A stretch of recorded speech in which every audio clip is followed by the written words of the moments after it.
one of the final sessions of conference with Council of Fellows. Unfortunately, we're competing with a very popular session in room 15, and so I'm sure we're going to have a chance for a very stimulating discussion.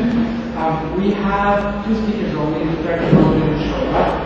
We checked the registration. We're going to talk about revisiting the Arab Spring in the Gulf. Men, of course. Unfortunately, Islam is too close. Unfortunately, he's not here. Our speakers this afternoon are Enrico De Angelis, University of Alerno. He also works with Sedej of research concerned with media, and Delphine Kawi, NAFO, French National Institute. I think you can hear me well, right? French National Institute for Oriental Languages and Civilizations. Enrico is going to talk about Wikipedia, revolutions, the internet, and the Syrian uprising, and the theme is going to talk to us about the benefits of Arab uprising. I think we'll have as much as half an hour for each, and then open up the floor for discussion. So, Enrico. Okay, so I have half an hour, and the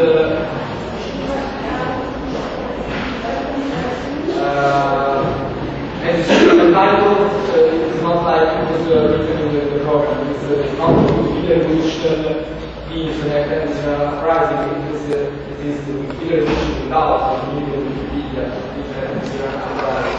Because I don't think that the Syrian uprising is an Wikipedia revolution, and actually I don't think that also the Egyptian one was a revolution, but after maybe I explain why. What I want to do is to explain, to propose some reflections on the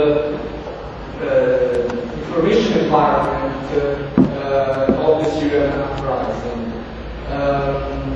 And this is a research that I've been conducting since the beginning of the arrest.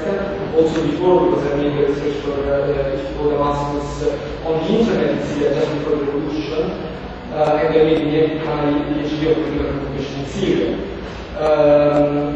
This research in particular is based mainly on interviews with political media activists in Damascus, in Syria, and Beirut, in Tunis, at the Arab Progress meeting, and also in Cairo, where a very large community of net Syrian and net activists.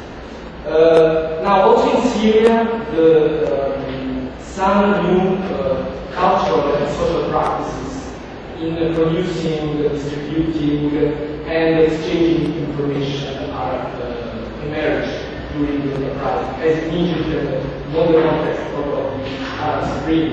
And also in Syria, they have a crucial role in giving visibility to what's happening on the ground, and to some extent, but we will talk about that, on mobilizing the people, organizing collective action regarding the uprising. But I don't want to talk about that. I want to talk about how much relevant were the media and the uprising and so on. I think it's impossible and useless. I want to focus on which kind of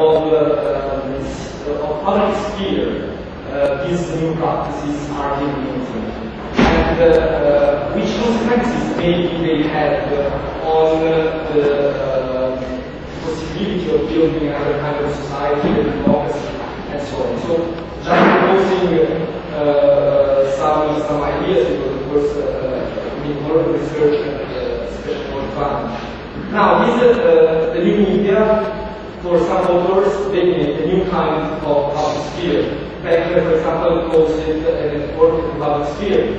That is a public sphere based on networking rather than on unidirectional communication, on hierarchy rather than hierarchy of information sources, on amateur rather than professional cultural production, on media convergence rather than media divergence, on overabundance rather than scarcity of information, and without order environment, but an environment that we can use, where we can find our burdens media overabundance of information. Some of these are media convergence, so there are authors saying, okay, but we don't use only the internet. There is always television and professional media, so it's a new ecosystem. This fragmented media exists with all the broadcasting media. Other authors say there are new forms of the allergies. The blogs are not visited in the same way. There are some blogs and some websites mainstream more than others. Becker says the topology of network is characterized by more important websites and some other clusters of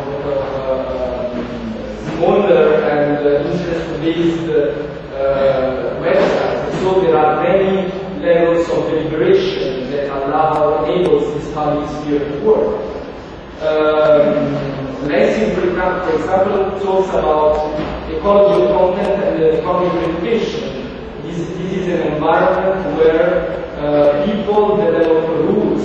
So, for example, the persona, hashtags, rankings of the content of the web, all rules and the communal ethos also.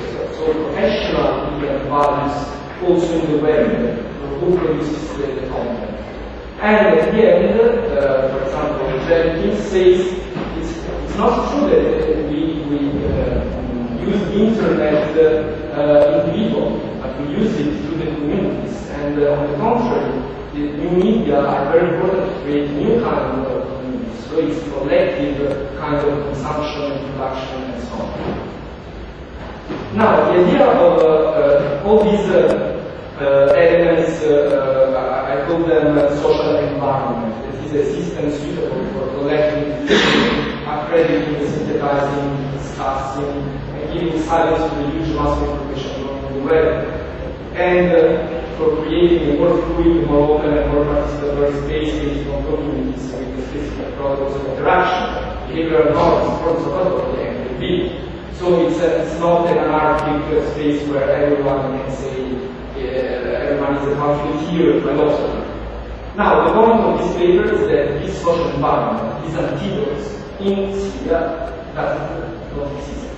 And or at least they are very, very weak. And so this has created many problems in the kind of public sphere that the new media created in Syria, more than in other countries like Egypt, for example.